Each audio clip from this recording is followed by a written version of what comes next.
As you can see, the will clearly states that I, Rebecca, shall inherit the entirety of the Montgomery estate, including the family business, investment portfolios, and all properties.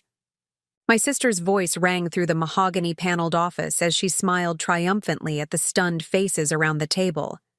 I sat frozen, a family photo still clutched in my trembling hands, watching her theatrical performance at our father's will reading just 3 days after we had laid him to rest.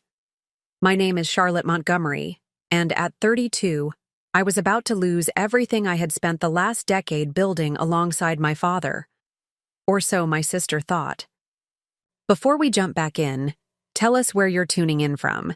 And if this story touches you, make sure you're subscribed, because tomorrow I've saved something extra special for you.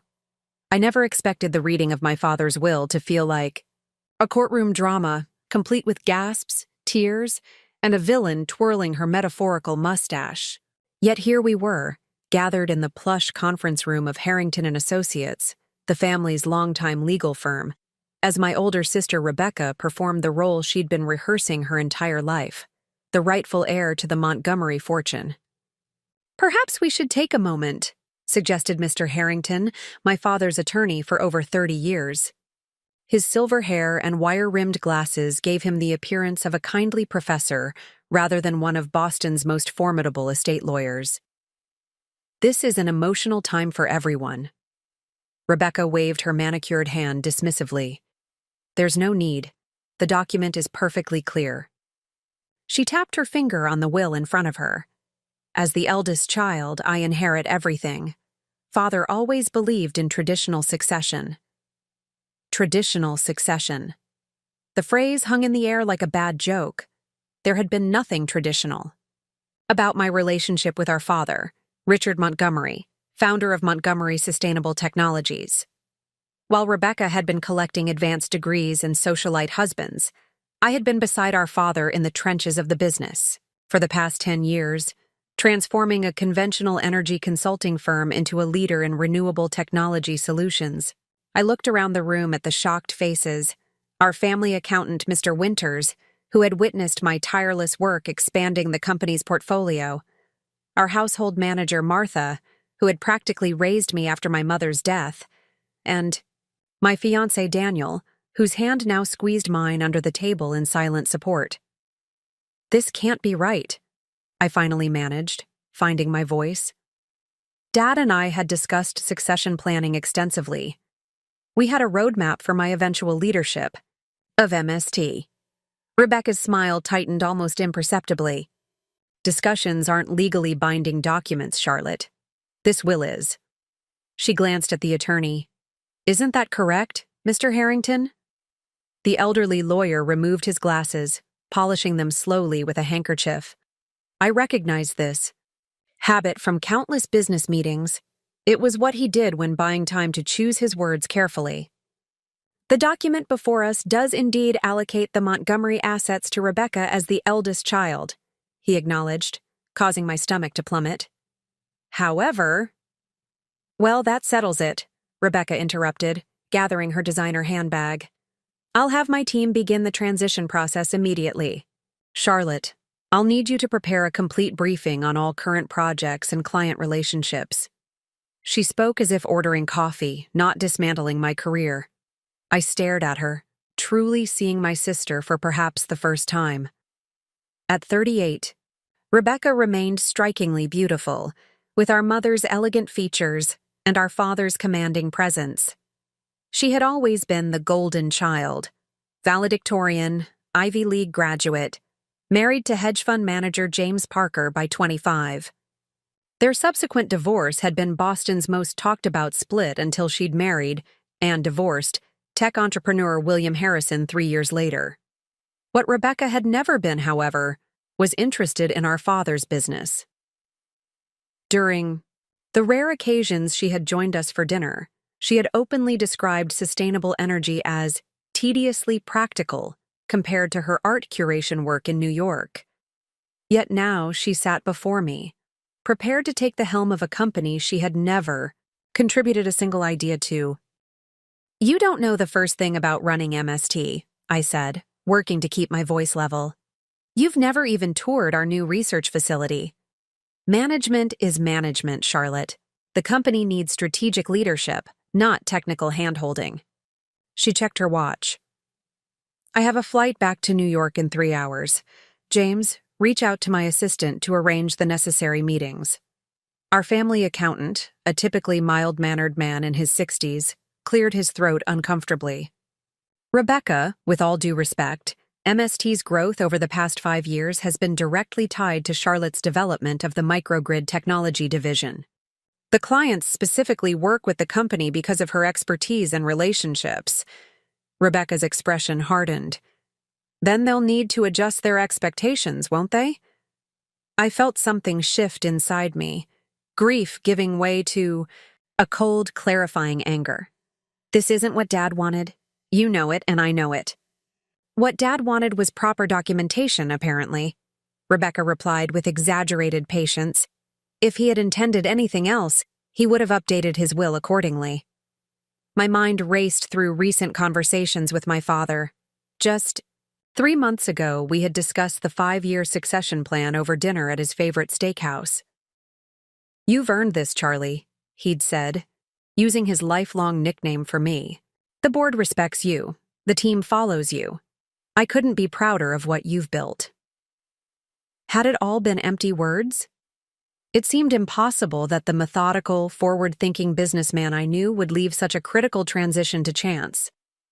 Richard Montgomery had contingency plans for his contingency plans. Mr. Harrington, I said, turning to the attorney, when was this will drafted? The lawyer referred to the document. This version was executed 14 years ago, shortly after your graduation from MIT.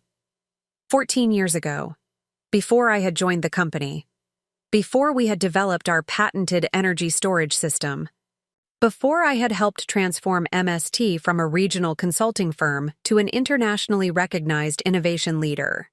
That can't be his final will, I insisted. Dad and I met with estate planners last year. He was reorganizing everything after his heart scare. Mr. Harrington's expression remained neutral, though something flickered behind his eyes. This is the most recent will filed with our firm. Rebecca stood, smoothing her immaculate charcoal suit. As difficult as this may be to accept, Charlotte, it seems our father didn't share your assumption about your role in the company's future. Perhaps he had concerns about your leadership capabilities that he spared you from hearing directly. The casual cruelty of her statement momentarily took my breath away. Daniel tensed beside me, but I squeezed his hand, silently asking him to let me handle this. Rebecca, I said calmly, you haven't spoken to Dad more than twice a year for the past decade. You declined his invitation to join the board 5 separate times. You've referred to his life's work as boring at every family gathering. Why would you even want MST? For just a moment, her composed facade cracked, revealing something raw underneath. Not grief for our father, but something harder. Resentment, perhaps. Want is irrelevant. It's about what's rightfully mine, she said coldly. The Montgomery legacy belongs to me as the eldest. That's how it works. The Montgomery legacy isn't about money or titles, I countered. It's about innovation, sustainability, creating technology that makes a difference. Dad built MST to have impact, not to be a trophy. Rebecca's laugh was sharp enough to cut glass. How adorably idealistic. Business is business, Charlotte. Assets are assets. And as of today, those assets are mine to do with as I please. She turned to the attorney. I'll have my lawyers contact you about transferring the relevant accounts and properties. I assume there won't be any unnecessary delays? Mr. Harrington carefully returned the will to its folder. There are still certain protocols to follow, Ms. Montgomery. Estate settlements don't happen instantaneously, even in straightforward cases. Ensure that they happen expeditiously, then, Rebecca replied. I have plans for those resources. That won't wait indefinitely. The implications of her statement hit me like a physical blow. She wasn't planning to run the company. She was planning to liquidate it. The research, the patents, the team we'd built, all of it reduced to numbers on a balance sheet. You would dismantle everything he built? I asked, unable to keep the horror from my voice. Rebecca gathered her things, avoiding eye contact with everyone in the room. I would maximize the value of my inheritance. The market for green technology companies is quite favorable right now. As she moved toward the door, I found myself standing, though I had no memory of rising from my chair. Dad trusted me with his company, with his legacy. Every day for 10 years, I worked alongside him building something meaningful.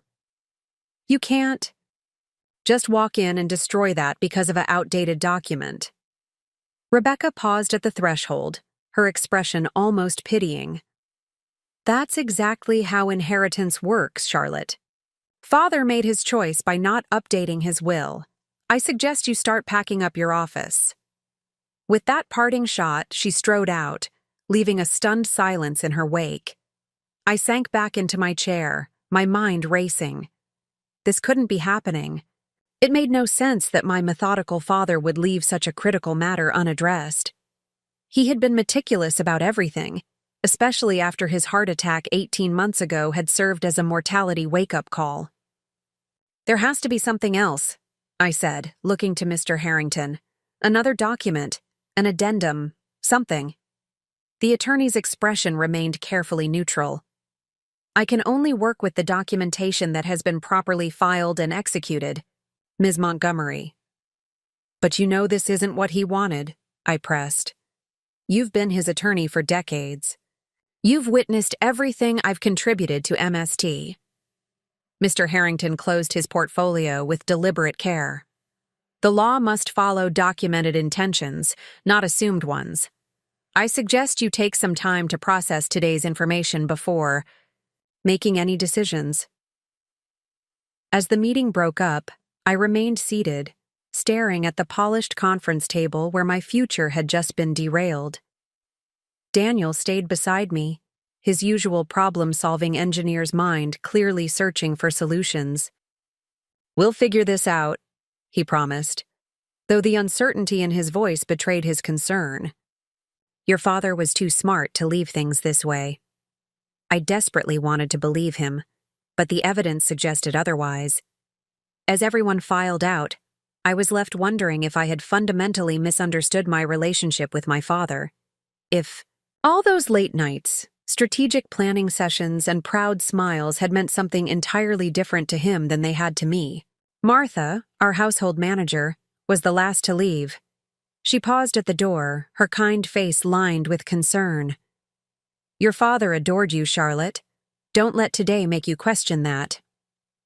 As the door closed behind her, I was left alone with the devastating possibility that perhaps I had been building my life on an illusion, that the partnership I thought I'd formed with my father had been nothing more than a convenient arrangement for him, easily discarded when it came to his final wishes. What I didn't know then was that the real story of my father's intentions had only begun to unfold. Preparing and narrating this story took us a lot of time, so if you are enjoying it, subscribe to our channel. It means a lot to us. Now back to the story. The drive back to my father's estate, our family home since I was 8 years old, passed in a blur. Rain pattered against the windshield, mirroring the storm brewing inside me. Daniel offered to come inside, but I needed solitude to process everything. I'll call you later, I promised, kissing his cheek before stepping out into the drizzle. The sprawling Georgian colonial sat on 3 acres in Wellesley, its brick facade and white columns a fixture of my childhood. As I approached the front door, I noticed Rebecca's rental car already in the circular driveway. My stomach tightened at the thought of another confrontation. Martha met me in the foyer, her expression conveying everything words couldn't. She's in your father's study, she said quietly, taking inventory. The words hit like a physical blow. Dad had been gone less than a week, and Rebecca was already cataloging his possessions like items at an estate sale. How long has she been here? I asked, hanging my rain-spattered coat on the antique hall tree. Arrived right after the reading. Went straight upstairs. Martha hesitated. Charlotte, there's something you should know. She's brought an appraiser. They're scheduled to arrive tomorrow morning to value the art collection and antiques. I closed my eyes briefly, steadying myself against a fresh wave of anger. The art collection had been my mother's passion, each piece carefully selected during her short but vibrant life. After her death when I was 6, Dad had maintained the collection exactly as she'd arranged it, a living museum to her memory. "Thank you for telling me," I said, squeezing Martha's hand. "I'll handle it." I found Rebecca in our father's study, a leather-bound notebook open before her as she methodically opened desk drawers, examining their contents. "Making yourself at home already?" I asked from the doorway. She didn't even look up. "Just getting a head start on the inevitable. There's quite a lot to sort through." I stepped into the room, taking in the familiar space. The floor-to-ceiling bookshelves lined with engineering, texts and first-edition novels, the scale model of our first microgrid project, the wall of photographs documenting family milestones and company achievements. "The appraiser can wait," I said firmly. "We buried Dad 3 days ago, Rebecca. Have some respect." "Respect doesn't pay estate taxes, Charlotte." She closed a drawer and made a notation in her book. "The IRS won't delay their deadlines because we're grieving." I moved to the desk, placing my hand on its polished surface. This desk had been the command center of our father's life, where he'd sketched his first designs, where he'd taught me calculus, where he'd signed the contracts that transformed our company from regional player to industry innovator. "You can't possibly want to sit behind this desk," I said, studying her. "You've spent your entire adult life avoiding anything to do with Dad's work." Rebecca finally looked up, her expression unnervingly calm. "What I want is irrelevant. What matters is what's legally mine." "Why?" I demanded. "You have your art gallery in New York, your consulting business. You've made it abundantly clear how little you care about sustainable energy. Why take the company away from someone who's dedicated their life to it?" A flicker of something, resentment, pain, crossed her face before her neutral mask returned. "Perhaps I've reconsidered the value of our father's legacy." "You mean the monetary value?" I corrected. "Martha told me about the appraiser." "Of course she did." Rebecca closed her notebook. "The loyal family retainer, always taking your side." "She's not taking sides. She's concerned about preserving Dad's memory. As am I." "Memory doesn't require keeping this mausoleum intact, Charlotte. It's just stuff." "It's not just stuff to me," I said, my voice rising despite my efforts to remain calm. "This house, the company, they're not just assets to be liquidated. They're everything Dad built, everything we built together." Rebecca stood, smoothing her skirt in a gesture so reminiscent of our mother that it momentarily caught me off guard. "That's your fundamental misunderstanding. There is no we in this scenario. There's what Father legally designated as mine, and there's your sentimentality about a company that was never actually yours." The casual cruelty of her assessment left me speechless. In the silence that followed, my gaze drifted to the photographs on the wall. Dad and me at my MIT graduation, cutting the ribbon at our new research facility, accepting the Innovation in Sustainability Award last year. A decade of partnership captured in images. "Look at these pictures," I said finally. "You're barely in any of them. Not because Dad didn't want you there, but because you chose not to be. You rejected every invitation to be part of his life, part of the business." "And yet here we are," she replied coolly. Perhaps Father finally recognized that business succession requires objectivity, not emotional attachment. The company needs strong leadership going forward. "The kind of leadership that plans to break it apart and sell it to the highest bidder?" Rebecca's expression hardened. the kind that maximizes value rather than clinging to outdated sentimentality. I took a steadying breath, trying a different approach. The company employs over 200 people, Rebecca. Our microgrid technology is being implemented in developing regions to provide sustainable power. We have contracts with 3 different humanitarian organizations. This isn't just about money. It's always about money in the end, she replied. Philanthropy is a luxury afforded by proper financial management. I studied my sister, trying to reconcile the cold woman before me with the girl who had once taught me to ride a bike, who had smuggled ice cream to my room after our mother's funeral when I couldn't stop crying. When had she become this person who could speak so callously about dismantling our father's life's work? What happened to you? I asked quietly. The question seemed to catch her off guard. For just a moment, her carefully constructed facade wavered. What happened is that I grew up and recognized how the world actually works. Father always made his priorities clear. I simply adapted accordingly. Before I could respond, Martha appeared in the doorway. Ms. Charlotte, there's someone here to see you.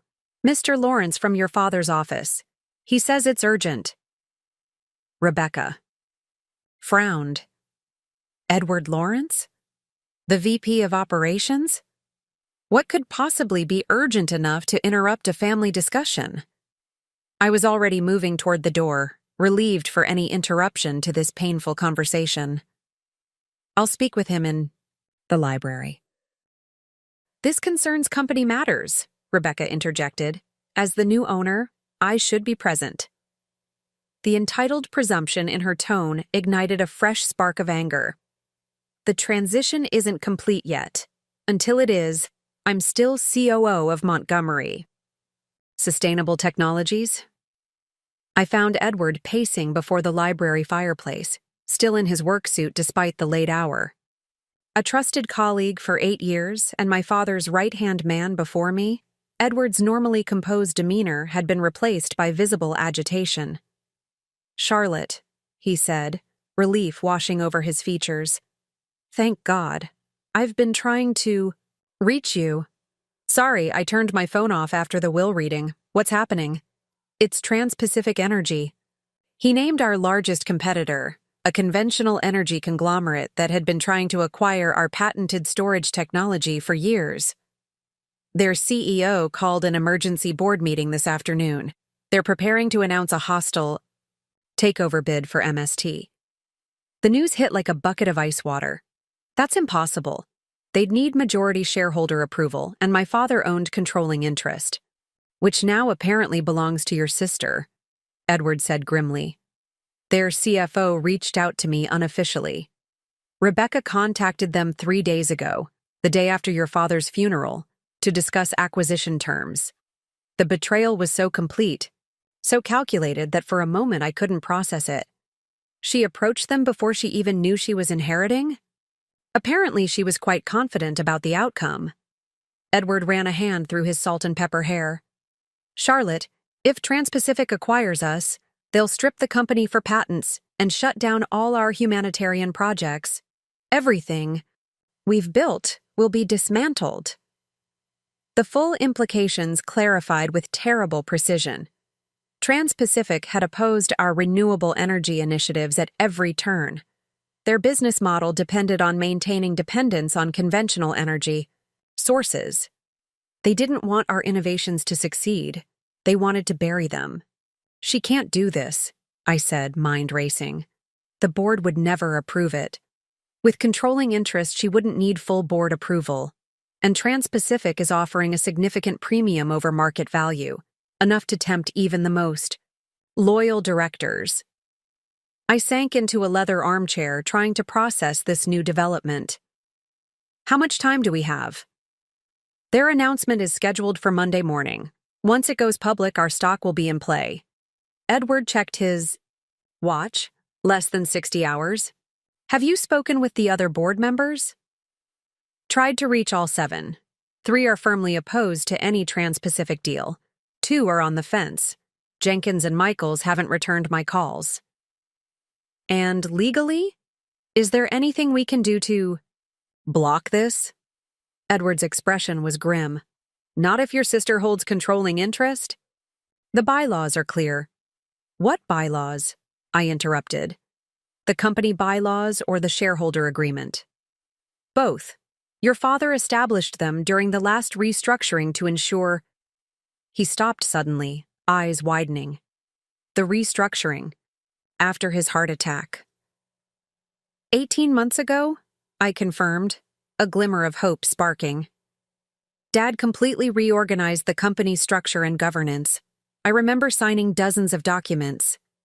Documents that would have been filed with corporate counsel, Edward said, already pulling out his phone, not with his personal attorney. For the first time since the devastating will reading, I felt a flutter of possibility. Mr. Harrington said he could only work with properly filed and executed documentation. He never specified what documentation he was referring to.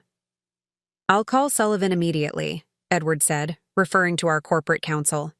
If your father filed updated governance documents or a shareholder agreement, they would have the records.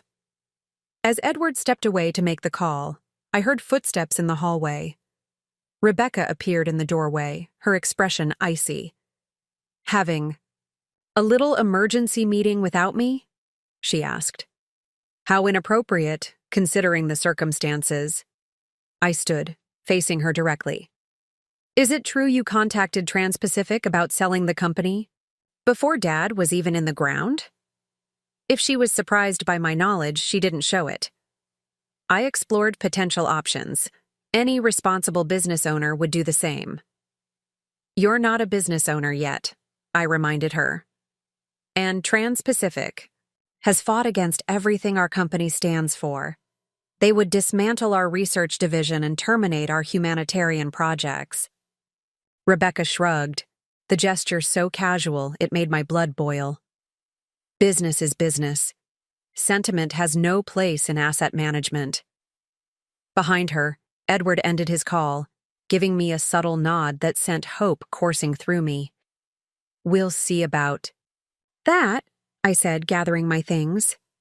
I need to go to the office. At this hour, whatever for. I paused at the doorway. To protect our father's legacy, the real one, not the distorted version you've created in your mind. As I walked away, Rebecca called after me. Don't waste your time fighting this, Charlotte. You'll only make the transition more painful for yourself. I turned back to her, suddenly calm in the face of her calculated cruelty. You know what Dad always said about assumptions in engineering? They're the leading cause of structural failure. Your entire plan is built on assumptions, Rebecca. I wouldn't be so confident if I were you. Her composed expression flickered with the first hint of uncertainty as Edward and I headed for the door. The storm had passed, leaving behind a clear night sky dotted with stars, a good omen, I decided, for the battle ahead. The Montgomery Sustainable Technologies headquarters stood as a testament to my father's vision. A renovated 19th-century textile mill transformed into a state-of-the-art facility with solar panels lining the roof, a living wall in the atrium, and geothermal heating throughout. Even at midnight, the building hummed with activity as the research division worked around the clock on our latest energy storage prototype. Security waved us through, accustomed to my late-night visits.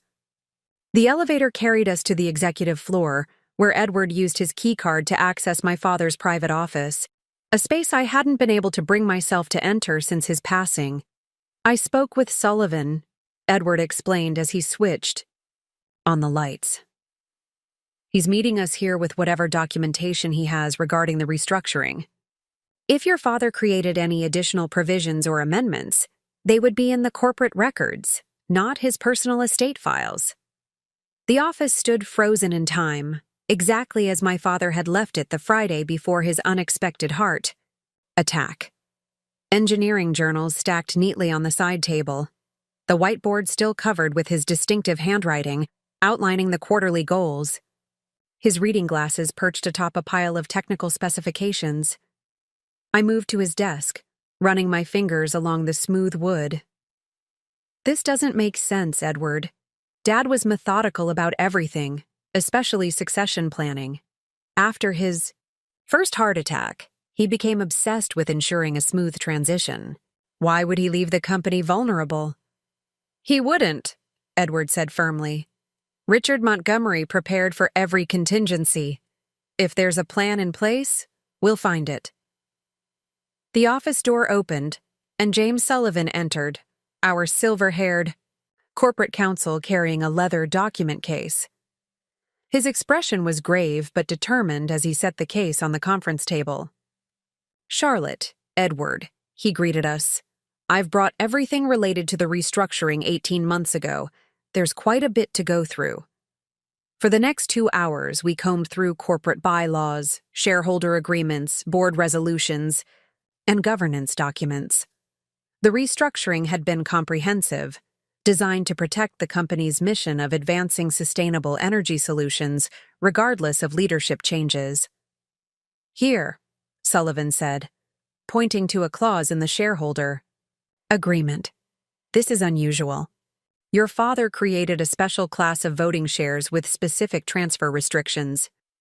I leaned closer, scanning the legal language. What does this mean in practical terms? It means that while ownership of the company can transfer through inheritance, voting control of certain decisions, including any sale of the company or major shifts in business direction, requires additional approval mechanisms. Sullivan flipped to another section. Specifically, any sale of the company or its key intellectual property requires a supermajority vote of the Guardian Committee. Guardian Committee? Edward and I exchanged confused glances. What's that? Sullivan turned to another document. It's a special oversight group your father established during the restructuring. 5 members with specific expertise in the company's core technologies and mission. He scanned the page. The committee includes the Chief Technology Officer, the VP of Humanitarian Initiatives, a representative from MIT's Energy Initiative where you partner on research, a sustainable energy advocate appointed by the board, and… He looked up, meeting my eyes. The most senior Montgomery family member actively working in the business for at least 5 years. Realization dawned on me. That would be me. Edward's face broke into the first smile I'd seen since the will reading. Richard, built in a failsafe. Even if Rebecca inherited his shares, she couldn't dismantle the company without committee approval. And considering the committee's composition, Sullivan added, approval for a sale to Trans-Pacific seems highly unlikely. Hope surged through me, followed immediately by confusion. But why wouldn't Mr. Harrington have mentioned this at the will reading? Surely he knew about these provisions. Sullivan frowned, closing the document. Harrington and Associates handles your family's personal legal matters, not corporate governance. These documents wouldn't have been in his files. So Rebecca inherits the company on paper, I said slowly, but cannot actually sell it without approval from a committee that would almost certainly vote against any deal with Trans-Pacific. Precisely, Sullivan confirmed. Your father created a sophisticated structure that separates ownership from control over the company's core mission. He hesitated. However, there's something else you should know. These protective provisions expire in certain circumstances. My stomach tightened. What circumstances? If no qualified Montgomery family member is actively working in a leadership capacity at the company for more than 6 months, control reverts fully to the majority shareholder. Sullivan met my eyes. If you were to leave the company, voluntarily, or otherwise, Rebecca would gain complete control after 6 months. The implication was clear. Rebecca might not be able to sell immediately, but she could force me out and simply wait for the protections to expire. She doesn't know about any of this yet, Edward pointed out. The Trans-Pacific deal assumes she has full control now. Which gives us a temporary advantage, I said, mind racing. We need to… A noise at the door interrupted us. Martha stood in the doorway, still in her work clothes despite the late hour, looking anxious but determined. I'm sorry to intrude, she said. But there's something you need to see, Charlotte. Something your father entrusted to me. Without waiting for a response, she entered the office and carefully placed a sealed envelope on the table. My name was written across it in my father's distinctive handwriting. He gave this to me 3 weeks ago, Martha explained. Said I should give it to you if anything happened to him, but only after the official will reading. My hands trembled, slightly as I picked up the envelope. You knew about the will? About Rebecca inheriting everything? Martha nodded solemnly. Your father told me what was coming. He said, Martha, Charlotte will think I've betrayed her, but I need you to make sure she gets this letter at the right time. Everything depends on proper timing. I broke the seal and removed several pages covered in my father's handwriting. The letter began simply, My dearest Charlie, if you're reading this, 2 things have happened. I am gone, and Rebecca has laid claim to everything through my outdated will. I can only imagine your hurt and confusion. For that, I am deeply sorry. What must seem like betrayal is actually the opposite. It is my final effort to protect everything we've built together. Rebecca has been planning to challenge my estate plan for years. Her lawyers have been building a case that I was mentally unfit after my heart attack and that any changes to my will during that period were made under undue influence, specifically your influence. They've collected testimony from her friends, manipulated medical records, and prepared a legal strategy that would have tied up the company in court for years, damaging both its value and its mission. By leaving my outdated will in place, the one that predates both your involvement with the company and my health issues, I've removed the foundation of her legal strategy. She believes she has won, which was exactly my intention. But you and I know that ownership is not the same as control. During the restructuring, I created a governance system that protects the company's mission regardless of who holds the shares. Sullivan has all the documentation, which creates a separation between ownership and decision-making authority for any fundamental changes to the company's direction. There is, however, one final piece to this puzzle, one that neither Rebecca nor her lawyers could possibly know about. In the bottom right drawer of my desk, you'll find a false panel. Behind it is a safe with a combination you know well. Inside is a document that represents my true wishes for the company's future. Trust yourself, Charlie. You've earned the right to lead not because you're my daughter, but because you've demonstrated the vision, integrity, and determination that MST needs. I am so very proud of you. All my love, Dad. My vision blurred with tears as I finished reading. Martha squeezed my shoulder gently while Edward and Sullivan waited in respectful silence. I moved to my father's desk and knelt beside the bottom right drawer, pulling it open and feeling along the edges until I found a small indentation. Pressing it revealed a panel that slid away, exposing a compact wall safe. The combination I should know well? I murmured, thinking. Martha smiled. What date did you and your father celebrate every year? Just the 2 of you? Understanding dawned immediately. April 16th, the day I had come home from school, bursting with excitement about my science project on wind energy, and Dad had taken me to his workshop to build a working model. It was the day I had first shown interest in his work, the beginning of our shared passion. I entered RO 416, but the safe remained locked. Frowning, I tried again with the full year, 04/16/2003. The lock clicked open.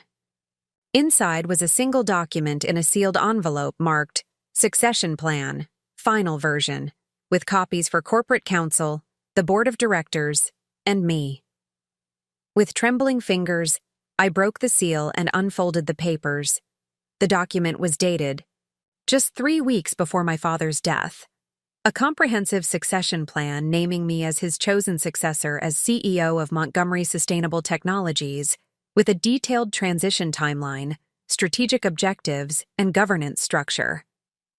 Most importantly, it included a legally executed transfer of his voting shares to me, separate from the inheritance of financial assets. This is a valid share transfer agreement, Sullivan said, reviewing the document. properly executed and notarized. It transfers voting control of your father's shares to you, effective upon his death, regardless of who inherits the underlying financial interest. So Rebecca would still technically own the shares, I clarified, but I would control how they're voted on company matters. Exactly, Sullivan confirmed. She would receive any dividends or financial benefits, but couldn't force a sale or change the company's direction without your approval. It's an elegant solution that gives her the financial assets while preserving your operational control. Why the elaborate scheme? Edward asked. Why not just update his will?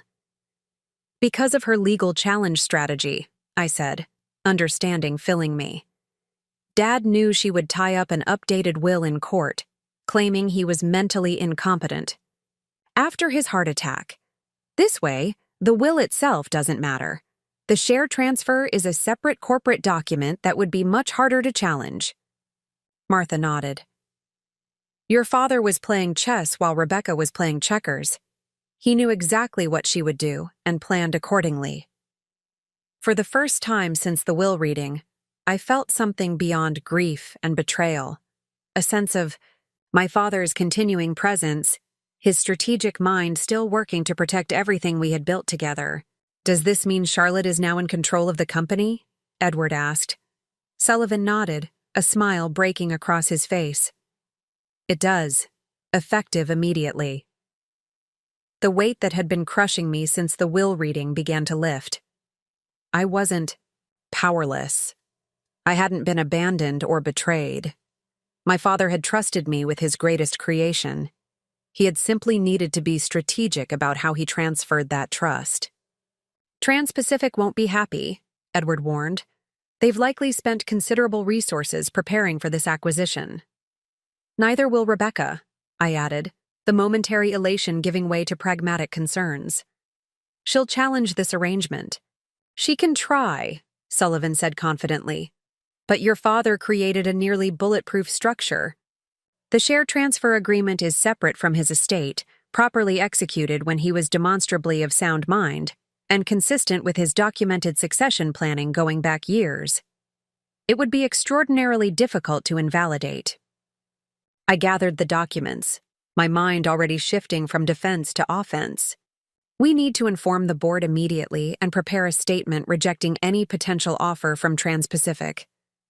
And Rebecca? Martha asked quietly. I paused, considering. My sister had effectively declared war, approaching Trans-Pacific, before our father was even buried, planning to dismantle everything he had built. The hurt and anger were still raw, but underneath them, a deeper understanding was emerging. She deserves to hear this from me directly, I decided. Before the board, before any public statements. Whatever has happened between us, we're still family. As we prepared to leave, I took one last look around my father's office, the space where he had taught me not just about engineering and business, but about integrity, perseverance, and strategic thinking. He hadn't abandoned me. He had entrusted me with protecting his legacy through the most challenging test it had ever faced. Thank you, Dad, I whispered, before turning off the lights and stepping into the corridor where the others waited, ready to implement the plan my father had, so carefully designed, not just for the company's future, but for mine. Dawn broke over Boston as I drove back to the Montgomery estate, the document case secure on the passenger seat beside me. The morning light cast long shadows across the manicured grounds, the dew-covered lawn glistening like scattered diamonds. This property had been in our family for 3 generations, a legacy of perseverance rather than privilege. My grandfather had purchased the land when it was nothing but overgrown fields, building the house room by room while establishing the engineering consultancy that would eventually evolve into Montgomery Sustainable Technologies. My father had expanded both, renovating the colonial structure while transforming the company from a traditional engineering firm into a pioneer in renewable energy solutions. Now it fell to me to protect and advance what they had built. The weight of that responsibility settled on my shoulders, not as a burden, but as a mantle I had been preparing to wear my entire professional life. I found Rebecca in the sunroom, already dressed in a tailored navy suit despite the early hour, typing rapidly on her laptop with a coffee cup at her elbow. Her overnight bag stood packed by the door. "Leaving so soon?" I asked, setting my father's document case on the glass table between us. She glanced up, her expression cool. "I have meetings in New York this afternoon. The art world doesn't pause for family drama." "Neither does corporate governance," I replied, taking the seat across from her. "We need to talk about Trans-Pacific Energy." Her fingers stilled on the keyboard, the only indication that my words had impacted her carefully. Maintained composure. "I'm not sure what Edward Lawrence has been telling you, but preliminary discussions with potential buyers are perfectly standard when assessing asset value." Preliminary discussions that began before Dad was even buried? With a company that has actively lobbied against renewable energy initiatives for the past decade? I kept my voice level, watching her reactions. "That's not standard practice, Rebecca. That's betrayal." She closed her laptop with deliberate care. "Dramatic language doesn't change financial reality. Trans-Pacific is offering a substantial premium, 30% above current market valuation. The board would be negligent to dismiss such an offer without consideration." "The board won't be considering the offer at all," I said, opening the document case and removing the share transfer agreement. "Because I'm officially rejecting it on behalf of Montgomery Sustainable Technologies." Rebecca's perfectly sculpted eyebrows lifted slightly. "You don't have the authority to make that decision. The will was quite clear." "The will addressed Dad's personal assets," I acknowledged, sliding the agreement across the table. "This addresses corporate governance. It's a separate matter entirely." She picked up the document, scanning it with increasing disbelief. The color drained from her face as she reached the signature page with its official notarization. "This can't be legal," she finally said, her voice tight. "It contradicts the will." "Not at all. You still inherit the financial interest in Dad's shares. Any dividends, any appreciation in value. What this document does is separate that financial interest from voting control." I leaned forward. "Dad transferred voting rights to me 3 weeks before his death, as part of a comprehensive succession plan that he had been developing since his first heart attack." Rebecca's perfectly manicured nails dug into the document. "I'll challenge this. My attorneys will have it invalidated within a week." "You're welcome to try," I said calmly. But Dad anticipated that move, too. He left the outdated will in place precisely because he knew you were building a case to challenge any recent changes as the product of diminished capacity or undue influence. For the first time since our confrontation began, genuine shock registered on Rebecca's face. "How could you possibly know that?" In answer, I placed our father's letter on the table. "He knew what you were planning, Rebecca. The outdated will was bait. He let you think you had won so you would reveal your true intentions for the company." She didn't touch the letter, but her eyes darted across the visible portions of my father's handwriting. "This is absurd. You've clearly fabricated these documents in desperation." "The share transfer agreement has been filed with corporate counsel, the board of directors, and the SEC," I replied. "Its authenticity is beyond question. You're welcome to verify with any of them." Rebecca stood abruptly, pacing toward the windows that overlooked the garden our mother had designed decades ago. For several minutes she was silent, her back to me, shoulders rigid with tension. "Why?" she finally asked, her voice unusually quiet. "Why would he do this? Create this elaborate scheme rather than simply telling me his wishes?" The question contained a vulnerability I hadn't heard from my sister in years. I chose my words carefully. "Because he knew you wouldn't accept them," I said gently. "The last time you spoke about the company, really spoke about it, was during that terrible fight at Thanksgiving 5 years ago. You told him his life's work was a monument to technological obsession rather than meaningful contribution. Those words hurt him deeply. Rebecca turned, surprising me with the raw emotion in her expression. And yet now I discover he left me the financial interest, but not the control. What exactly was the point of that distinction if he thought so little of my business judgment? I hadn't expected this question, hadn't anticipated having to explain our father's reasoning to the sister who had seemed so coldly calculated in her actions. But her confusion appeared genuine. I think, I said slowly, he was trying to give us both what we truly valued. You've always been clear that you saw the company primarily as a financial asset. I've always seen it as a mission, a way to create meaningful change in the world. This arrangement honors both perspectives. Rebecca's laugh held no humor. How convenient that his solution gave you all the power. Not all the power, I corrected. You remain the majority shareholder. That comes with significant rights. You'll have board representation, financial transparency, and the ability to influence strategic direction through normal governance channels. What you won't have is unilateral authority to dismantle everything he built. She moved back to the table, scanning the documents again with a more analytical eye. And Trans-Pacific? Their offer will be declined, I said firmly. MST is not for sale, not to them, not to anyone. We have too much important work still to do. Rebecca studied me for a long moment. You really believe in all this, don't you? The renewable energy mission, the humanitarian projects, all of it. With every fiber of my being, I confirmed. And so did Dad. She sank back into her chair, something shifting in her expression. I never understood it, either of you. This devotion to technology and environmental idealism. It always seemed like you were both living in a fantasy world while I dealt with reality. The admission surprised me. For years, Rebecca had projected nothing but cool dismissal toward our enthusiasm for innovation. This glimpse of genuine confusion, perhaps even curiosity, was unexpected. Would you like to? I asked impulsively. Would I like to what? Understand it. What we've been building. Why it matters. I checked my watch.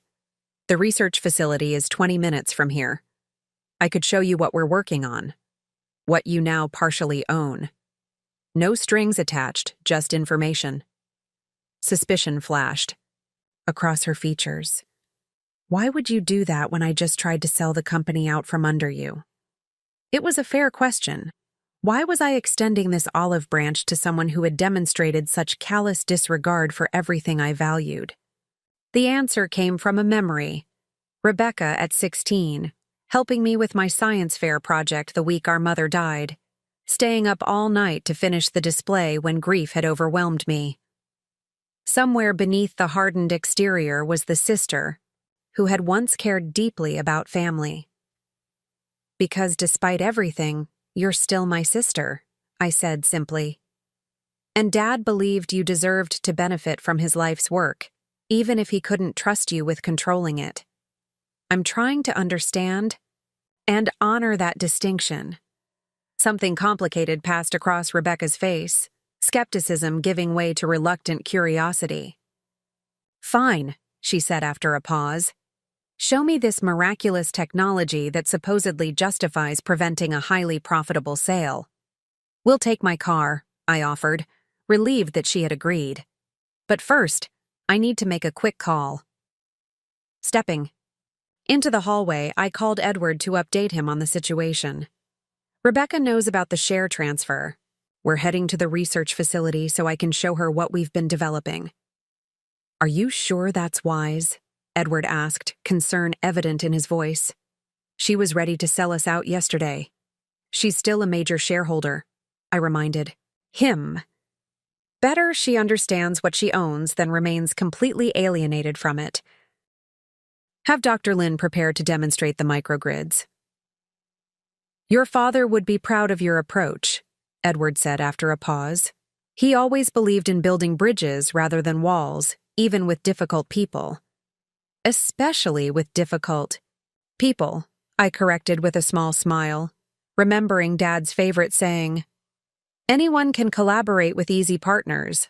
The real test of leadership is finding common ground with challenging ones. Rebecca was waiting by the front door when I returned, her overnight bag replaced in the closet, a clear sign she had postponed her New York meetings. It was a small concession, but a meaningful one. The drive to the research facility passed. In charged silence, both of us processing the morning's revelations. As we approached the campus, a cluster of renovated industrial buildings surrounded by testing fields of solar arrays and wind turbines, I noticed Rebecca studying the landscape with more attention than she had ever shown toward the company's operations. This used to be a brownfield site, I explained as we passed through security. An abandoned chemical plant that had contaminated the surrounding soil. We remediated the entire area as part of the facility development. Expensive, Rebecca observed, the financier in her automatically calculating costs. And worth every penny, I countered. It demonstrated our commitment to environmental restoration while providing a perfect testing ground for our technologies. The contamination remediation process actually led to one of our most successful patents, a solar-powered soil treatment system now being used at industrial sites around the world.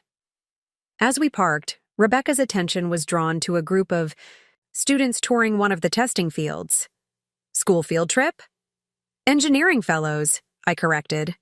We partner with local universities to provide hands-on training for graduate students specializing in renewable energy. Many of our best innovations have come from these fellowship programs. Inside the main building, the industrial architecture had been preserved but modernized. Exposed brick walls and steel beams complemented by cutting-edge technology and open collaborative workspaces. Researchers and engineers moved purposefully through the facility, their energy palpable even at this early hour. Dr. Lin, our head of research and development, met us in the central atrium. A brilliant engineer with a perpetual smile and boundless enthusiasm. She had been one of my father's first hires when transitioning the company towards sustainable energy. Ms. Montgomery, she greeted me warmly before turning to my sister. And Ms. Montgomery as well. This is a pleasant surprise. We rarely see you at the facility. First time, actually, Rebecca admitted, taking in the bustling activity around. I say Charlotte thought I should see what I partially own. If Dr. Lin was surprised by this candid acknowledgement, she didn't show it. Perfect timing. We're conducting final testing on the third-generation microgrid today. Follow me. She led us through the facility to a cavernous testing lab where a compact arrangement of solar panels, battery components, and control systems was being monitored by a team of engineers. The setup was deceptively simple in appearance, about the size of 2 shipping containers combined. This doesn't look particularly revolutionary, Rebecca observed skeptically. Dr. Lin's smile widened.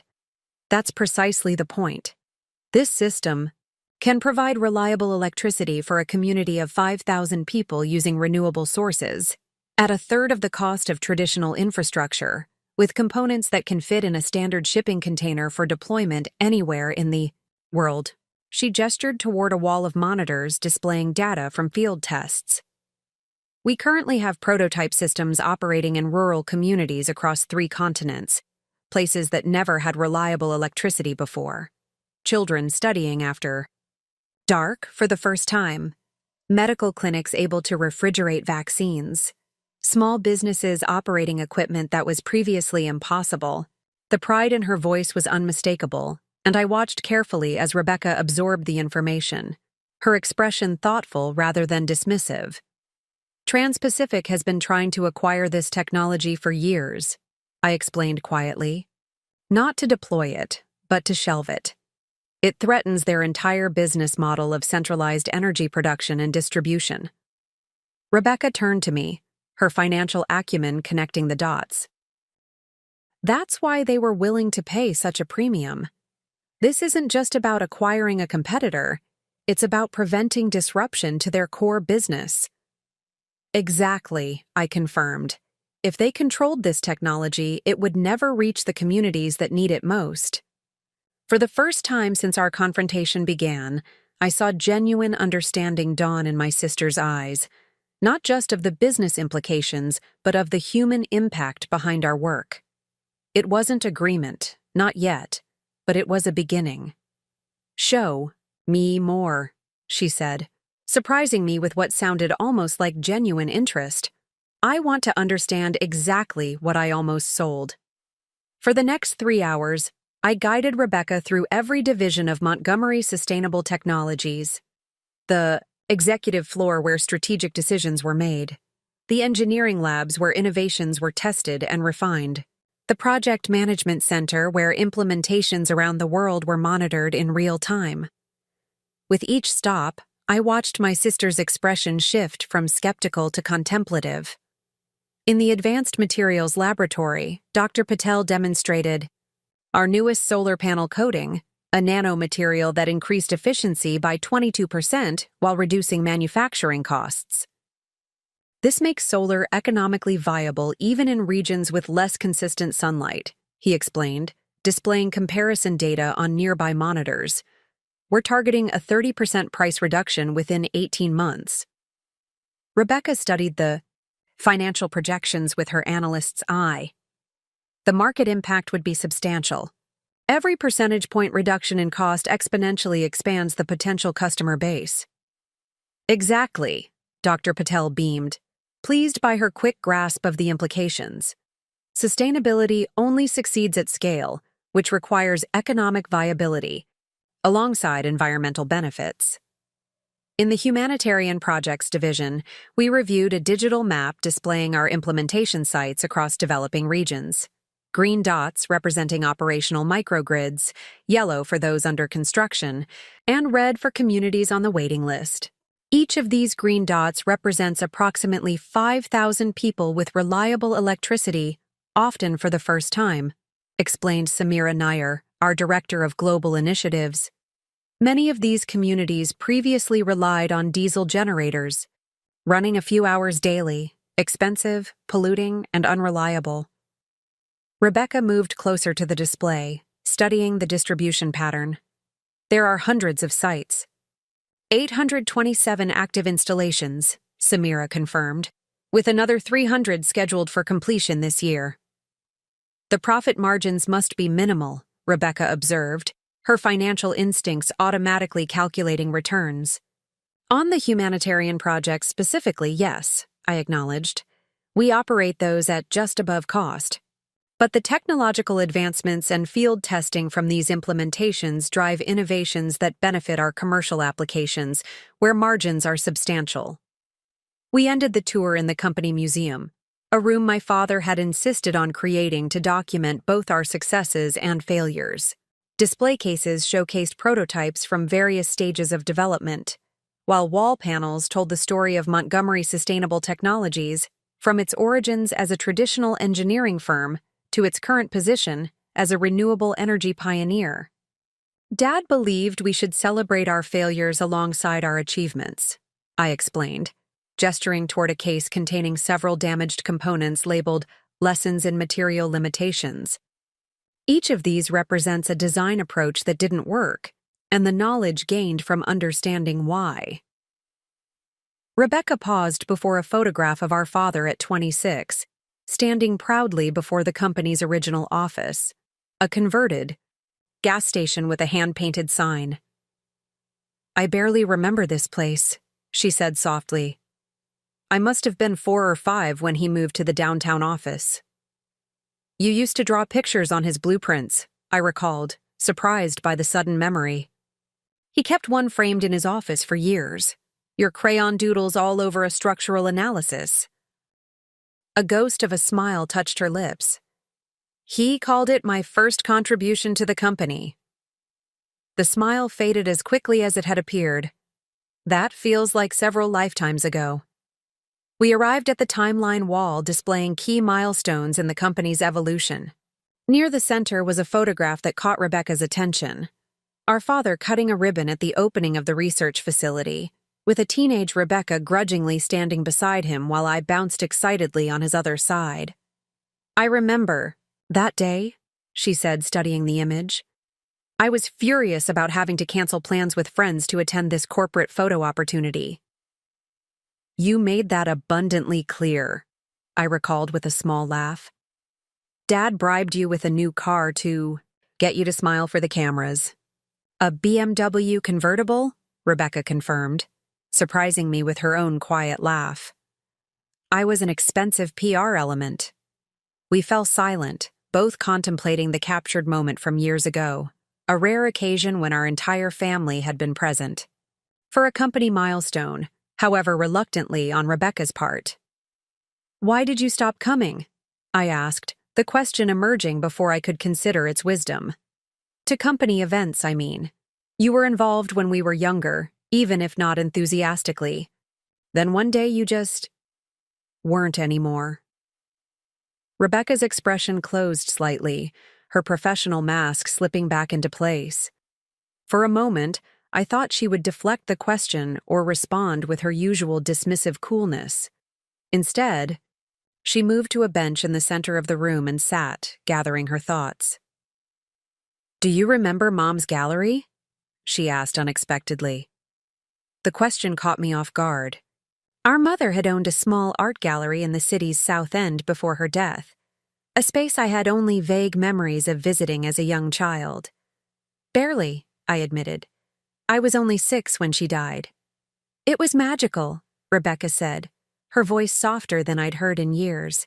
"Small, but perfectly curated. Artists would come from all over to show their work there, because Mom had an eye for emerging talent before anyone else recognized it." I sat beside her, sensing we were approaching something important. "I didn't realize you remembered it so clearly." "It was my favorite place in the world," she continued. "I spent every afternoon there after school, helping Mom arrange exhibitions, listening to her talk with artists about technique and inspiration. She was teaching me about art and curation, preparing me to perhaps take over someday." Understanding began to dawn. And then she was gone. Rebecca nodded, her perfectly composed facade showing rare cracks. "Dad sold the gallery within months. He said he couldn't bear to keep it without her, but he never asked how I felt about it. I was losing not just my mother, but the future I had imagined with her." "You were only 10, I said gently. "He was trying to protect you from painful reminders." "Perhaps," she acknowledged. "But after that, it was all about the engineering firm. Every conversation, every family dinner, every weekend activity somehow connected back to Montgomery Engineering. My interests in art and culture were treated as nice hobbies, but never taken seriously. The message was clear. The company was the Montgomery legacy that mattered." I had never considered this perspective before, how differently we had experienced our childhood home dominated by our father's passion for his work. For me, it had been an invitation into an exciting world of innovation. For Rebecca, it had apparently felt like the erasure of her connection to our mother and her own distinct interests. "When I finally established my gallery in New York," she continued, "Dad's response was to send a congratulatory note and a check. Generous, but completely impersonal. No visit, no real interest in what I was building. Meanwhile, he was attending every science fair and engineering competition of yours, beaming with pride." The revelation shifted something fundamental in my understanding of my sister. Her coldness toward the company, her apparent disinterest in our father's work. These weren't simply personality traits, but responses to feeling sidelined. Her passion for art treated as secondary to the engineering legacy. "I had no idea you felt that way," I said honestly. "I always thought you just weren't interested in what we were doing." "I wasn't," she admitted. "But the reason wasn't simple disinterest. It was self-preservation. Why invest emotionally in a world where I was always going to be an afterthought?" She straightened, her momentary vulnerability receding. "That's ancient history now. We've all made our choices. including Dad's final choice to give you financial ownership while protecting operational control, I noted. Maybe he understood more than either of us realized. Rebecca considered this, studying a nearby display showcasing the company's financial growth over 3 decades. Perhaps, she conceded, though his methods leave something to be desired in terms of transparency. That we can agree on, I said with a rueful smile. I wish he had trusted us enough to have an honest conversation about succession rather than these elaborate posthumous reveals. A notification chimed on my phone. A reminder of the emergency board meeting scheduled for noon to address the Trans-Pacific situation. Reality intruded on our moment of unexpected connection. I need to prepare for the board meeting, I explained, standing. They'll be expecting clarification about the leadership transition and a definitive response to Trans-Pacific's approach. Rebecca rose as well, smoothing her already immaculate suit. And what will that response be now that you're in control?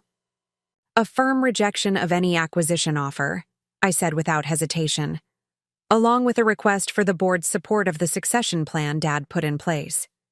Which positions you as CEO, she observed, her tone neutral rather than accusatory. Yes, I confirmed, with a commitment to maintaining our strategic direction, focusing on both commercial success and humanitarian impact. Rebecca was quiet for a moment, her analytical mind clearly processing everything she had seen and learned throughout the morning. The humanitarian projects, she finally said, they're genuinely impressive. I didn't expect the scale or impact of what you've built. Coming from my pragmatic, profit-focused sister, this acknowledgement felt monumental. Thank you, I said simply. That means a lot. Don't misunderstand, she added quickly. I still believe there are more financially efficient approaches to running this company, but I can see why breaking it apart would destroy something meaningful. It wasn't a full endorsement of our mission, but it represented a significant shift from her previous position. The tour had accomplished what I had hoped, giving Rebecca a clearer understanding of what she had almost dismantled. What will you do now? I asked as we walked toward the exit. Challenge the share transfer? She considered the question carefully. I need to consult with my attorneys about the legal standing of these arrangements. Your explanation makes rational sense, but verification is only prudent. Of course, I agreed, respecting her need for due diligence. Sullivan can provide any documentation they require. As we reached my car, Rebecca paused, turning to face me directly. Regardless of the legal outcome, I want you to know that I'm withdrawing my agreement with Trans-Pacific. Whatever happens with control of the company, I won't be the one to sell it to them. The concession surprised me, a peace offering I hadn't expected after years of emotional distance and the recent conflict. Thank you, I said sincerely. That means more than you know. Don't mistake this for sentimentality, she cautioned, though without her usual sharpness. It's simply sound business judgment based on new information. The long-term value of MST's innovations clearly exceeds the short-term gain from Trans-Pacific's offer. I smiled, recognizing the olive branch disguised as rational analysis. My sister would never admit to being moved by the human impact of our work, but she had found a way to acknowledge its value within her own framework. Sound business judgment works for me, I assured her. As we drove back toward the estate in more comfortable silence than before, I realized that while the legal documents had secured the company's future, perhaps more important progress had been made in rebuilding a connection with my sister. The foundation was fragile, based more on mutual understanding than genuine reconciliation, but it was a beginning. The relationship, like so many aspects of my father's legacy, would require careful cultivation to flourish. But for the first time in years, I felt hopeful that both the company and the family might find a path forward together, each honoring their distinct parts of the Montgomery legacy. The Montgomery Sustainable Technologies boardroom fell silent as I finished presenting the succession documents. Around the polished teak table sat 9 individuals who collectively guided our company's strategic direction: 4 independent directors, 3 executive officers, my father's empty chair, and now me. The morning sunlight streamed through floor-to-ceiling windows, illuminating the scale models of our signature projects displayed along the perimeter walls. "These documents appear comprehensive," observed Eleanor Winters, our lead independent, director and former energy sector regulator. A formidable woman in her 60s with silver hair and penetrating gray eyes, she had been my father's most trusted advisor on the board. Richard clearly put considerable thought into this succession plan. "Indeed," agreed Sullivan, who had accompanied me to verify the documentation's authenticity. "Everything is properly executed, notarized, and filed with the appropriate authorities. The share transfer agreement is legally binding." Across the table, Michael Jenkins, our most recent board addition and the only director who had consistently advocated for more aggressive monetization of our technologies, leaned forward with a skeptical expression. "While the legal standing may be clear, I'm concerned about the unusual nature of this arrangement. Separating ownership from voting control creates potential governance complications." "Not unusual at all in family businesses," countered Dr. Rajiv Mehta, our chief medical officer and longtime board member. "Many successful enterprises maintain family control while distributing financial interest more broadly. The Ford Motor Company operated under similar principles for decades." Jenkins persisted. "The timing remains concerning. These documents emerged conveniently after Ms. Montgomery's sister had initiated discussions with Trans-Pacific Energy." I met his skepticism directly. "The timing was my father's explicit strategy, Mr. Jenkins. He anticipated a challenge to any updated will and created a separate mechanism for transferring operational control while ensuring Rebecca received the financial benefits of ownership. A solution that honors both daughters' relationships with the company," observed Eleanor thoughtfully. "Quite elegant, actually." Dr. Avery Chen, the MIT professor who represented our academic partnerships on the board, nodded in agreement. Richard always approached problems from multiple angles. This reflects his typical thoroughness. After further discussion, Eleanor called for a vote to formally acknowledge the succession plan and confirm my appointment as Chief Executive Officer. The result was decisive: 7 in favor, with Jenkins abstaining and my vote temporarily recused, while my status was determined. "Congratulations, Charlotte," Eleanor said, extending her hand. "The board officially recognizes you as CEO of Montgomery Sustainable Technologies, effective immediately." A wave of emotion washed over me. Relief mingled with profound responsibility. This was no longer about defending my position. It was about leading the company forward. "Thank you for your confidence," I said, my voice steadier than I expected. "I'm committed to honoring my father's vision while addressing the challenges ahead." The next agenda item addressed Trans-Pacific's anticipated hostile takeover attempt. I outlined the situation clearly, including Rebecca's withdrawal of her preliminary agreement. Despite my sister's changed position, Trans-Pacific may still proceed with their plans, I explained. Their interest in acquiring our technology remains strong, regardless of who controls the voting shares. Dr. Chen frowned. "Their acquisition strategy has always troubled me.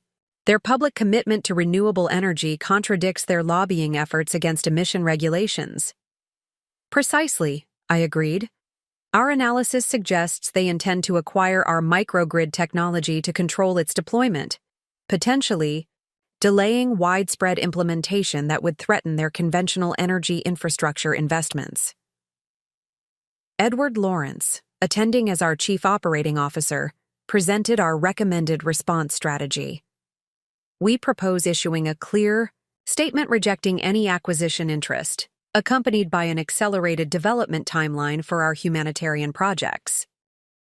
This would demonstrate our commitment to independent operation while emphasizing the mission-driven aspects of our business that would be compromised under Trans-Pacific ownership."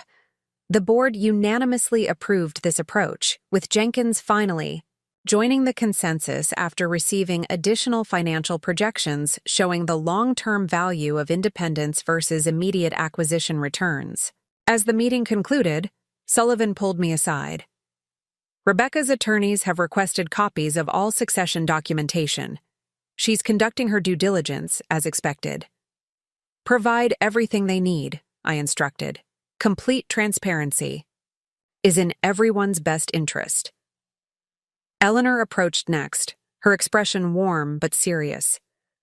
Your father would be proud, Charlotte, but remember, this is just the beginning. The leadership transition will face scrutiny from all quarters: employees, investors, competitors. How you handle the coming weeks will set the tone for your entire tenure. I understand, I assured her. I'd like to schedule one-on-one meetings with each board member over the next few days to discuss priorities and concerns. She nodded approvingly. Excellent start. Now let's address the elephant in the room, your sister. How do you intend to manage that relationship going forward? As majority shareholder, she remains a significant factor in the company's governance ecosystem. It was the question I had been contemplating since our unexpected breakthrough at the research facility. I believe we've established a foundation for a more productive relationship. Rebecca has agreed to withdraw her support for the Trans-Pacific acquisition, which suggests she's open to understanding the company's value beyond immediate financial returns. A promising development, Eleanor agreed, but family dynamics and business governance rarely mix smoothly. Consider formalizing her role to provide appropriate channels for her input while maintaining clear operational boundaries. Her advice crystallized an idea that had been forming since morning. What about offering her a position on the board? Not as an executive director, but as a major shareholder representative. It would give her a voice in governance while acknowledging her financial stake. Eleanor considered this thoughtfully.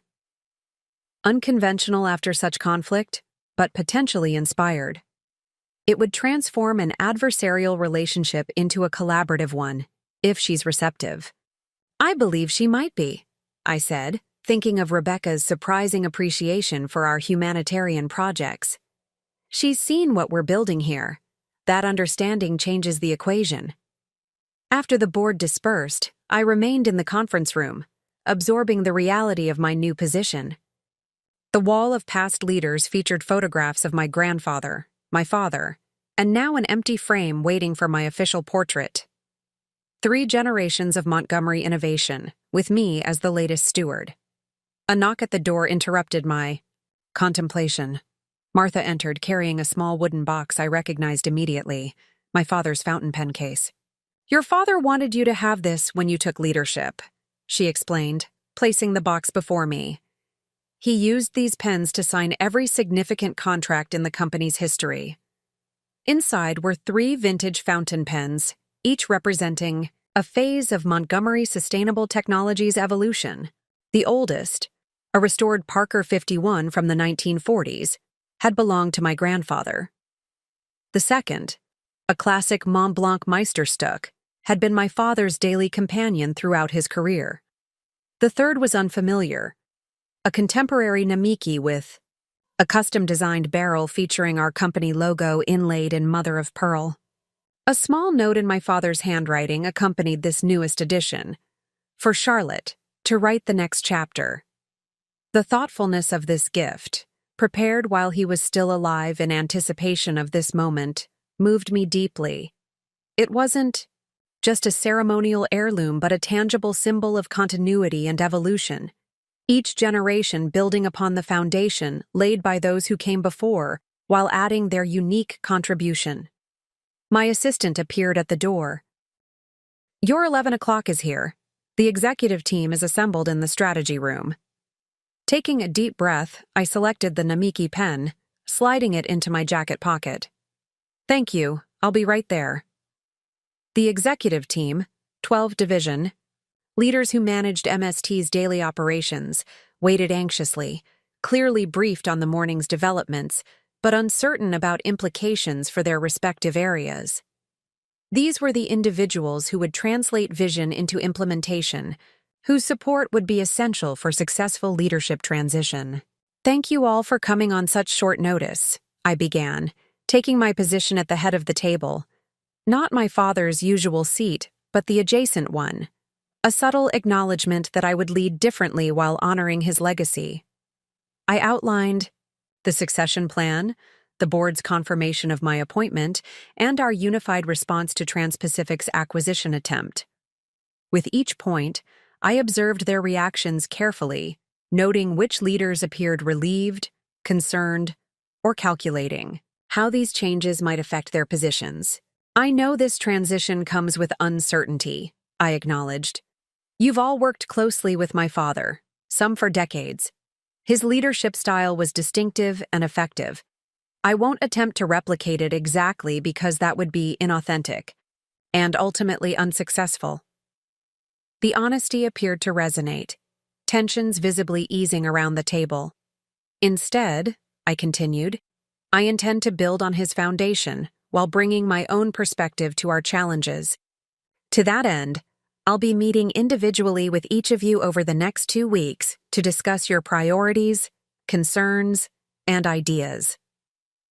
Dr. Lin, who had so enthusiastically guided Rebecca through our research facility that morning, raised her hand. "What about the third-generation microgrid deployment schedule? We're prepared to accelerate production if that remains a priority." "Not just a priority," I confirmed, "but our central focus for the coming quarter. The board has approved our recommendation to accelerate humanitarian deployments as a tangible demonstration of our continued independence and mission." This announcement generated visible enthusiasm among the team, particularly from those who had championed our humanitarian initiatives against occasional resistance from more commercially focused executives. As the meeting progressed to operational details, I found myself settling into the leadership role with increasing comfort. My decade of preparation, observing my father, gradually assuming greater responsibility, building relationships throughout the organization, provided a foundation that steadied me through this abrupt transition. By meeting's end, the initial anxiety had transformed into cautious optimism. Several executives lingered afterward to share specific project updates or offer congratulations. Their support wasn't universal. I noted a few whose loyalty would need to be earned rather than assumed, but the overall response suggested the transition could succeed.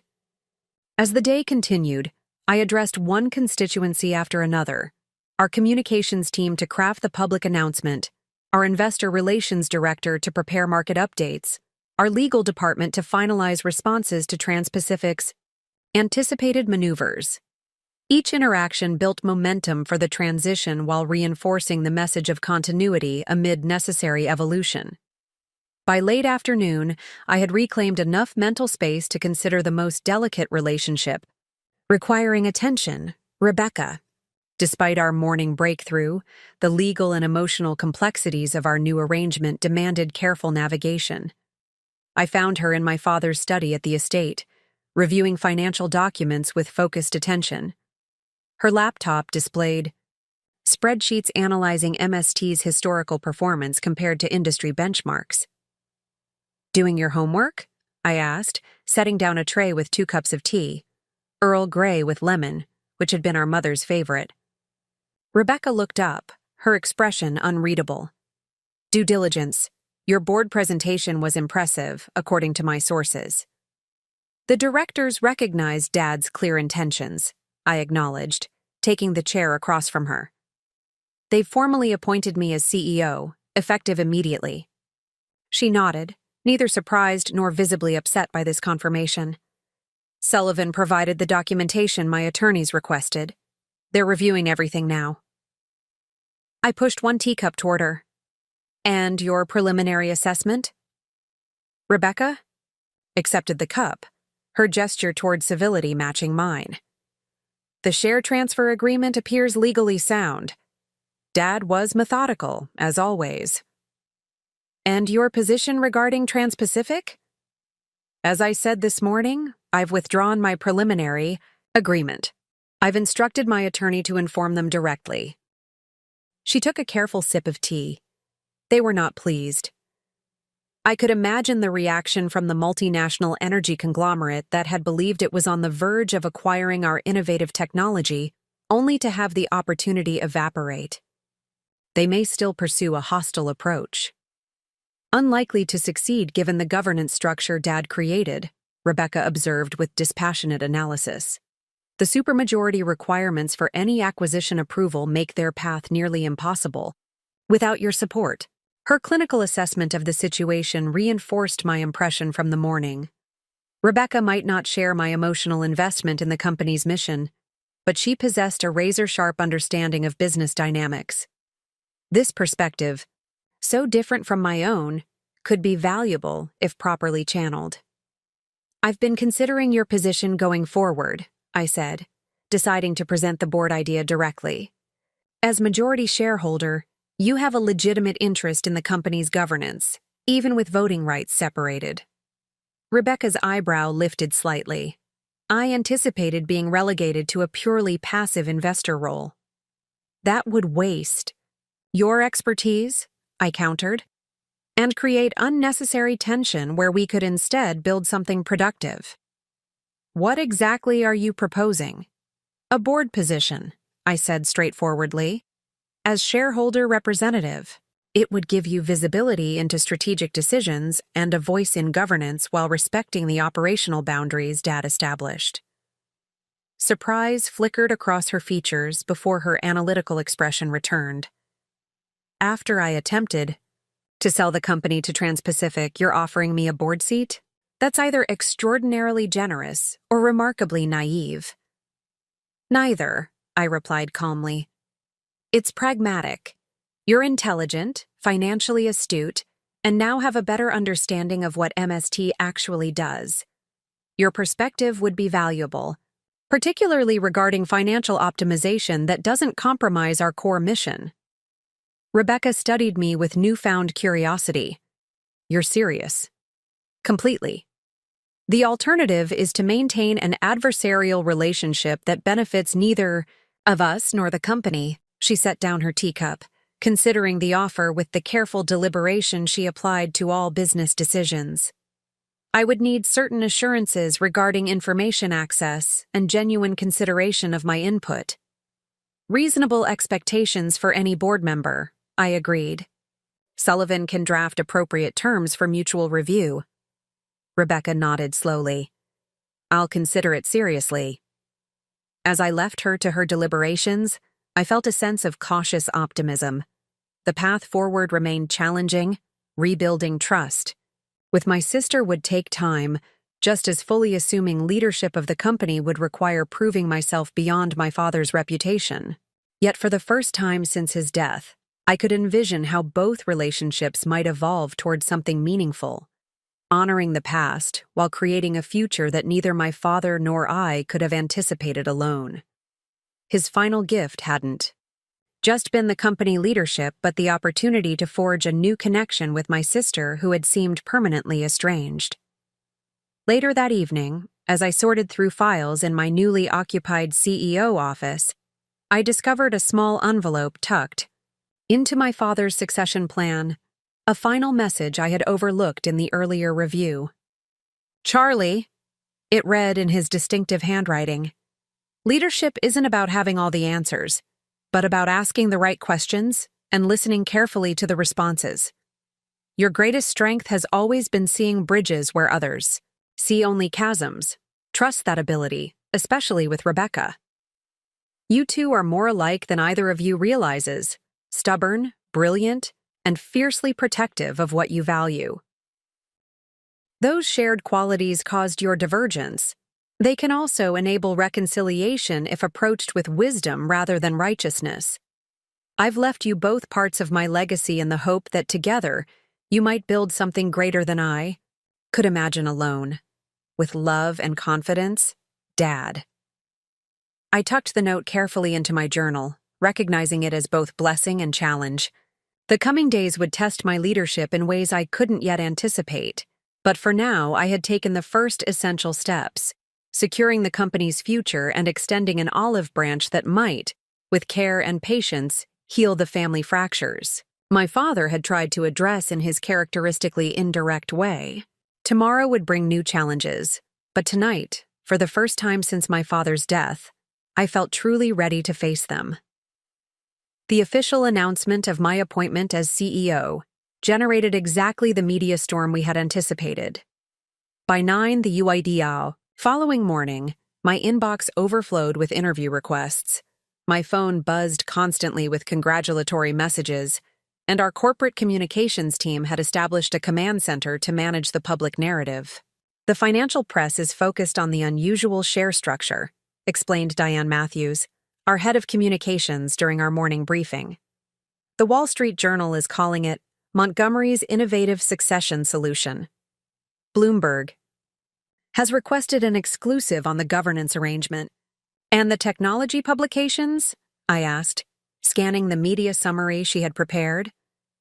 They're more interested in what this means for our development roadmap, Diane replied, particularly whether the leadership transition will accelerate or delay the next generation microgrid deployment. I considered our media strategy carefully. Schedule the Bloomberg interview for tomorrow. They'll give the governance structure fair treatment. For the technology outlets, let's arrange a joint interview with Dr. Lin to emphasize continuity in our research direction. As Diane made notes, Edward entered with an expression that immediately raised my concern. Trans-Pacific has made their move, he announced without preamble. Not a hostile takeover attempt as we expected, but something potentially more problematic. He handed me a press release scheduled for distribution within the hour.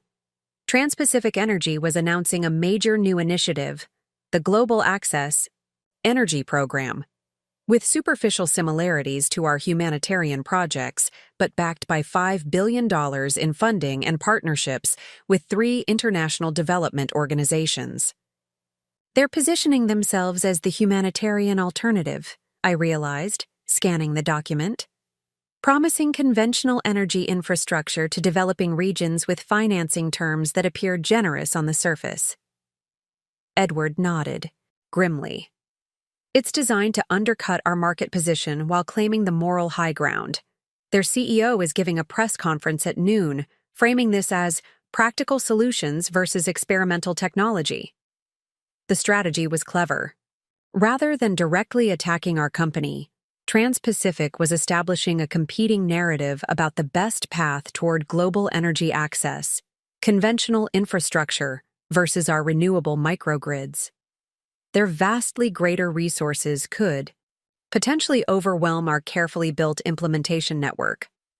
We need to respond strategically, not reactively, I decided after consideration. Schedule a meeting with our humanitarian partnerships team and Dr. Lin. We'll need comparative data on long-term costs, environmental impact, and community self-sufficiency between our approaches and conventional infrastructure. As Edward departed, to arrange the meeting, I received an unexpected text from Rebecca. Trans-Pacific's announcement is a direct response to losing the acquisition opportunity. They're attempting to undermine your market position through competitive philanthropy. Clever but transparent. Call me. I have thoughts on countering this. The message surprised me, both in its analytical insight and the offer of assistance. Perhaps the board position proposal had resonated more deeply than she had initially indicated. I immediately called her, curious about her perspective. Their strategy has 3 vulnerabilities, Rebecca stated without preliminary small talk when she answered. First, the financing terms contain deferred payment structures that essentially create energy debt traps for developing nations. Second, they've overpromised on implementation timeline. 5,000 communities within 2 years is logistically impossible given supply chain constraints. Third, they've partnered with organizations that have conflicting sustainability commitments. Her assessment was incisive and matched my own concerns about Trans-Pacific's announcement. What's your recommended response? Not a direct confrontation, she advised. Instead, accelerate and amplify your existing success stories. The communities, already transformed by your microgrids, become your most powerful advocates. Financial analysis demonstrating true long-term costs of their conventional approach versus your renewable solution will resonate with development organizations. We're gathering that comparative data now, I confirmed, but distribution remains challenging. Trans-Pacific has massive media reach through their advertising relationships. That's why you need unexpected messengers, Rebecca replied, her tone shifting from analytical to strategic. I have connections with 3 international development journalists who specialize in infrastructure projects. They've previously documented energy debt traps in developing regions. They would be interested in this story, especially with access to communities already using your microgrids. Her offer represented exactly the kind of value I had hoped she might bring when proposing the board position, a different network and perspective that complemented our existing capabilities. That would be tremendously helpful. Are you making this offer as a potential board member, or just as a concerned shareholder? A brief pause followed before Rebecca answered. Consider it a trial collaboration. I'm still evaluating the board position, but this situation affects our shared financial interests regardless of my decision. Fair enough, I agreed. Would you be willing to join the response strategy meeting this afternoon? Your financial analysis skills would be valuable in dissecting the true costs of their approach. Another brief hesitation. Send me the details. I'll attend remotely. The strategic response meeting convened in our largest conference room that afternoon, bringing together an eclectic team, our humanitarian projects leaders, financial analysts, communications specialists, and Dr. Lin representing the technical division. Rebecca joined via video conference, her New York penthouse visible in the background. Trans-Pacific's announcement presents both threat and opportunity. Began addressing the assembled team. They're attempting to position conventional energy infrastructure as the pragmatic humanitarian solution, while characterizing our renewable approach as experimental and impractical. The timing is clearly retaliatory, observed Samira from Humanitarian Projects.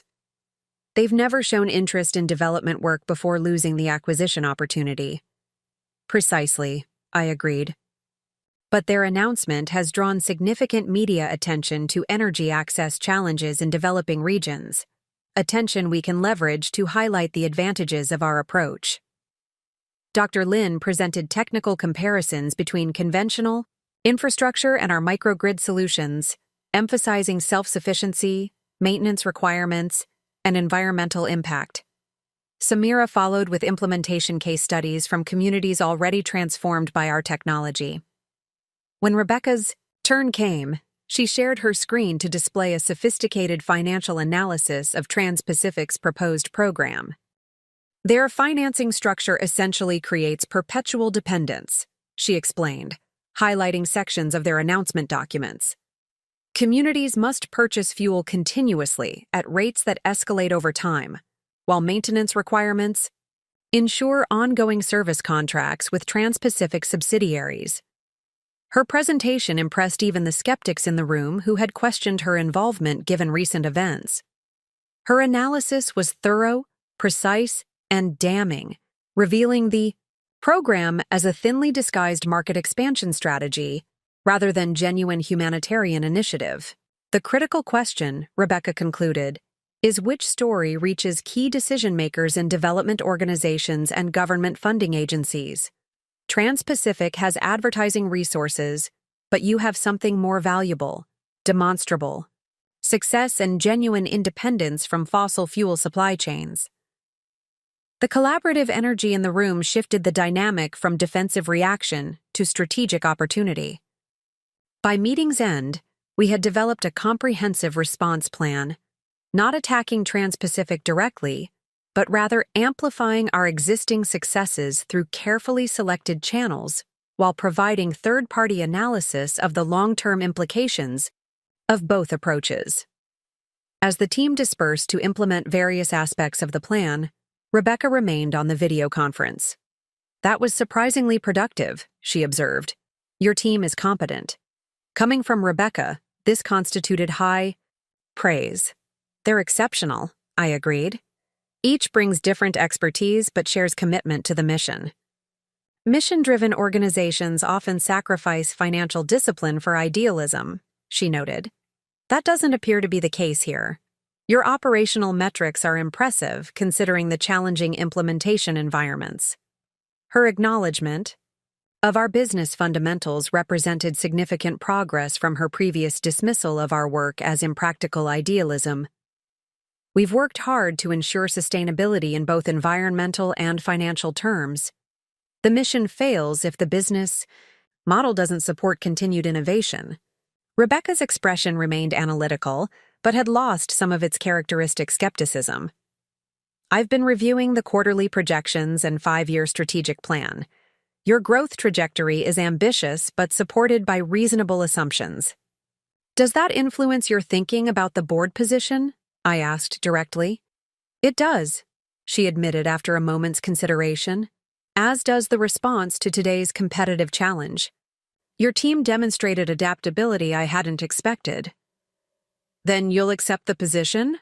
Rebecca straightened in her chair, the business negotiator reasserting herself. I have conditions. First, I want full transparency on financial and strategic decisions, not just the sanitized versions presented at typical board meetings. Second, I expect my input on efficiency and monetization opportunities to receive serious consideration, even when it challenges conventional thinking. Third, I want a defined role in investor relations appropriate to my position as majority shareholder. The requests were substantial but reasonable, focusing on information access and meaningful participation rather than control. Those terms are acceptable, provided you acknowledge the operational boundaries established by the share transfer agreement and commit to supporting the company's core mission, even while advocating for financial optimization. Agreed, Rebecca Siu said without hesitation. I have no interest in micromanaging daily operations or undermining the company's fundamental purpose. My concern is ensuring maximum sustainable value creation within that framework. With that exchange, a new chapter in both our professional and personal relationship began. Not based on complete trust, which would require more time to rebuild, but on mutual respect for each other's distinct capabilities and acknowledgement of our shared interests in the company's success. Up next, you've got 2 more standout stories right on your screen. If this one hit the mark, you won't want to pass these up. Just click and check them out. And don't forget to subscribe. And turn on the notification bell so you don't miss any upload from us.